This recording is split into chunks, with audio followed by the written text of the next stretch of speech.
പന്തളത്ത് നിന്ന് ചക്കുളത്തുകാവ് ശ്രീ ഭഗവതി ക്ഷേത്രത്തിലേക്കുള്ള യാത്രയിലാണ്. പത്തനംതിട്ട ജില്ലയിലെ നെടുമ്പുറം എന്ന ഗ്രാമത്തിലൂടെയാണ് ഇപ്പോൾ യാത്ര. പത്തനംതിട്ട ജില്ലയുടെ അതിർത്തി പ്രദേശമാണ് ഇവിടം. ഇത് മണിമലയാർ നദിയാണ്. ഈ നദിയുടെ അക്കരെ ആലപ്പുഴ ജില്ലയാണ്. പശ്ചിമഘട്ട മലനിരകളിൽ നിന്ന് ഉത്ഭവിച്ച് ഇടുക്കി, കോട്ടയം, പത്തനംതിട്ട എന്നീ ജില്ലകളിലൂടെ സഞ്ചരിച്ച് ആലപ്പുഴ ജില്ലയിലെ വേമ്പനാട്ടുകായലിൽ വന്നു ചേരുന്ന നദിയാണ് ഇടമലയാർ. നമ്മൾ ചക്കുളത്തുകാവ് ക്ഷേത്രത്തിലേക്ക് എത്തുകയാണ്.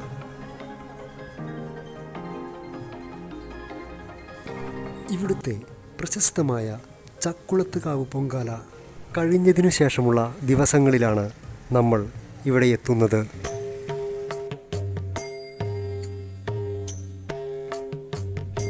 ചക്കുളത്തുകാവ് ശ്രീ ഭഗവതി ക്ഷേത്രം സ്ത്രീകളുടെ ശബരിമല എന്നറിയപ്പെടുന്ന ഒരു പ്രൗഢമായ ക്ഷേത്രം. ജഗദീശ്വരിയും ആദിപരാശക്തിയുമായ വനദുർഗയാണ് ഇവിടുത്തെ പ്രധാന പ്രതിഷ്ഠ. ഗണപതി, പരമശിവൻ, മഹാവിഷ്ണു, ഹനുമാൻ, നവഗ്രഹങ്ങൾ, നാഗദൈവങ്ങൾ, യക്ഷിയമ്മ എന്നിവരും ഉപദേവതകളായി ഇവിടെ കുടികൊള്ളുന്നു. അതിപുരാതനമായ ഒരു ക്ഷേത്രം.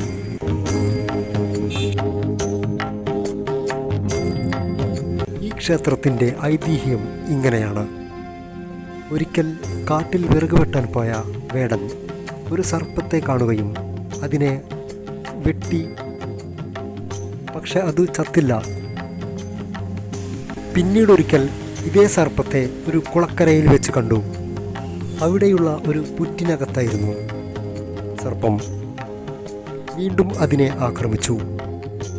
പക്ഷേ ആ പുറ്റ് പൊട്ടുകയും ജലപ്രവാഹമുണ്ടാവുകയും ചെയ്തു.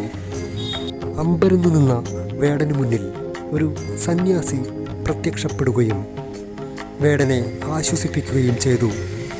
ഇതേ സമയം വേടൻ്റെ കുടുംബവും അവിടെ എത്തിയിരുന്നു. വെള്ളത്തിന് തേനും പാലും കലർന്ന ഒരു നിറം വരുമ്പോൾ ഈ ജലപ്രവാഹം അവസാനിക്കുമെന്നും ആ സന്യാസി പറഞ്ഞു.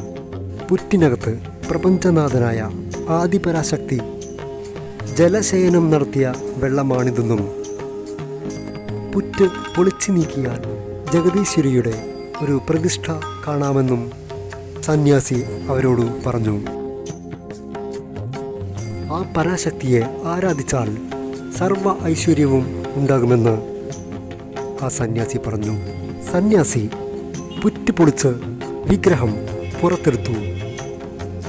പിന്നീട് അദ്ദേഹം അപ്രത്യക്ഷനാവുകയായിരുന്നു. തൻ്റെ മുന്നിൽ പ്രത്യക്ഷപ്പെട്ടത് നാരദമുനിയാണെന്ന് പിന്നീട് വേടന് സ്വപ്നദർശനമുണ്ടായി. ആ വിഗ്രഹമാണ് ചക്കുളത്തുകാവിൽ കുടികൊള്ളുന്നത് എന്നാണ് വിശ്വാസം.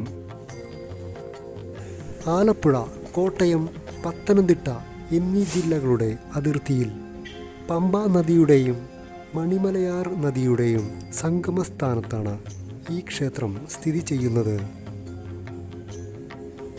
പട്ടമന എന്ന ഒരു നമ്പൂതിരി കുടുംബത്തിൻ്റെ നിയന്ത്രണത്തിലാണ് ഈ ക്ഷേത്രം പ്രവർത്തിച്ചു വരുന്നത്.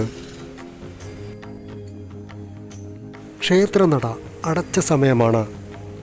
ഉള്ളിൽ കയറി തൊഴാനൊന്നും കഴിഞ്ഞില്ല. പുറത്തുനിന്ന് തൊഴുത് നമ്മൾ ഈ ക്ഷേത്രത്തിൽ നിന്ന് പോവുകയാണ്.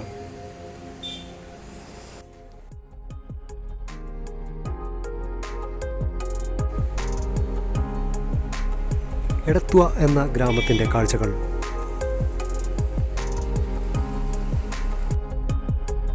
ഇത് എടത്വ പാലമാണ്. താഴെ പമ്പയും മണിമലയാറും ഒന്നിച്ച് ഒഴുകുന്നു.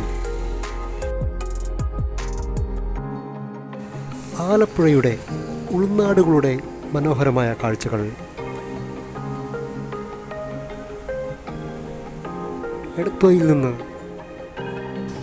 ഹരിപ്പാടിലേക്കുള്ള പാതയിലാണ്. ഹരിപ്പാട് ശ്രീ സുബ്രഹ്മണ്യ സ്വാമി ക്ഷേത്രത്തിലേക്കാണ് നമ്മുടെ യാത്ര. മനോഹരമായ പാടശേഖരങ്ങളുടെ കാഴ്ചകളാണ് കണ്ണെത്താ ദൂരത്തോളം വ്യാപിച്ചു കിടക്കുന്ന ആലപ്പുഴയുടെ മനോഹരമായ നെൽപ്പാടങ്ങളിൽ